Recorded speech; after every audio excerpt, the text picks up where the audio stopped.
bansa. Mula 1995 hanggang 1998, nagsilbi siyang Vice Mayor ng Taguig.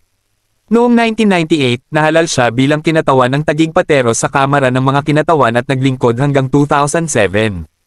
Senado. Noong 2007, tumakbo si Cayetano para sa Senado at nanalo. Naging Senate Minority Leader siya mula 2010 hanggang 2013 at Senate Majority Leader mula 2013 hanggang 2016. Sa kanyang panunungkulan, nakilala siya dahil sa kanyang mga inisyatiba ukol sa edukasyon, karapatan ng mga taong may kapansanan, at iba pang mahahalagang batas tulad ng Scholar ng Bayan Act at Student Athletes Protection Act.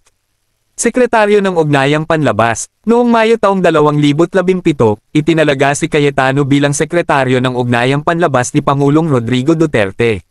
Sa kanyang panunungkulan, pinanatili niya ang isang objective-based na diskarte sa pagresolba ng mga hidwaan ukol sa teritoryo, lalo na ang isyu tungkol sa West Philippine Sea.